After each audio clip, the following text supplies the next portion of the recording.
Hello, families. This video will be in English and then the other one will be in Spanish. I am representing third grade in this video. We are trying to revamp our reading stations. And so you must have read the letter, which took you to our spreadsheet or this video, an explanation of the spreadsheet and how to utilize it correctly. I'm going to share my screen. Sorry, let's see. Hopefully you can see it nice and big. Okay, so we wanted to simplify this as much as possible. And we have 3 classes. And so the first thing you'll notice is that there's 3 sheets at the bottom. The first one is my class, so Maldonado. The second one is Maestra Chen. And then the third one is Maestra Castro. Make sure that's the first thing you check to see that you're on the correct sheet. Regardless, I've added a column here just in case you've made a mistake, and we can fix it, or we can see that you might have put Maestra Castro instead of Maestra Maldonado, so we can communicate with one another. The second thing to make this process a little bit easier, for the title of the books and the link to it, you will find the different books that we've chosen. We've each chosen 3 different books for book clubs so that we are able to rotate. And so you'll notice that if you go through all 3 of the sheets. The great thing about Excel or Google Spreadsheets is that you can add the link itself. So there's the title of the book, and then you'll see a little icon of the book. It really doesn't matter which one you purchase, or if you purchase more than one. It really doesn't matter which one you purchase. It's just we'd love to get at least 3 sets for each class so we can have some rotations going between the 3. So let's say you want to purchase this one, Lili Mega Mosca Uno El Mundo Patas Arriba. You click on the link and it takes you directly to the website. Easy enough. You can change the quantity if you'd want to purchase more than one, or if it's just one, that's totally fine as well.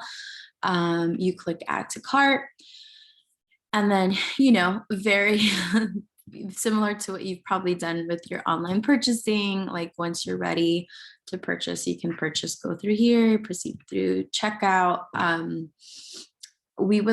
It'd be a little bit more simple if you were to have it delivered to your house, just so that there isn't a huge influx of books coming to OSEA.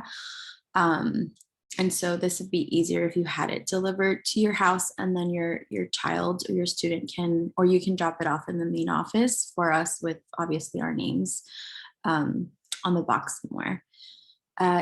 So that's just the purchasing process. So let's say, okay, you've purchased 1, or let's say 2 books.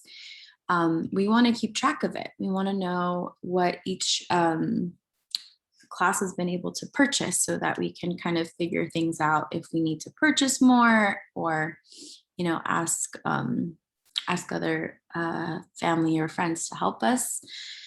And so the next part would be, let's say I'm going to pretend I'm a parent or have a student.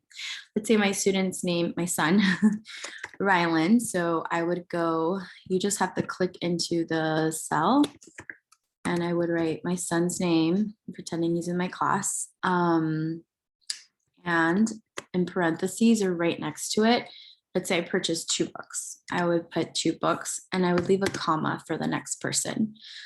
That means, let's say I have, Evelyn from my class. She comes in, Evelyn's mom comes in, and she's like, oh, they've already purchased 2. Let me purchase 1 more. So she would go purchase, right? And then she would come back and she would go behind the comma and she would add Evelyn's name and, how many books she purchased. And that way it really helps us, again, keep track of it. Highly recommend, if you see that like parents have already started with purchasing 1 set, then complete the set if possible, if you can complete a set versus going to the next one, because at least we would like to have minimum at least one complete set per class so that we can start off. And lastly, like I mentioned before, you would put your teacher's name. This is not mandatory. You don't have to purchase it. It's just very helpful. We really want to pique our students' interest with books and get them excited about running a book club by themselves, which is, high level reading, using high level reading strategies and engaging with their peers. And so hopefully you can help us. I hope I covered everything in this video, but if you have any questions, you can direct them towards your homeroom teacher. Thank you so much.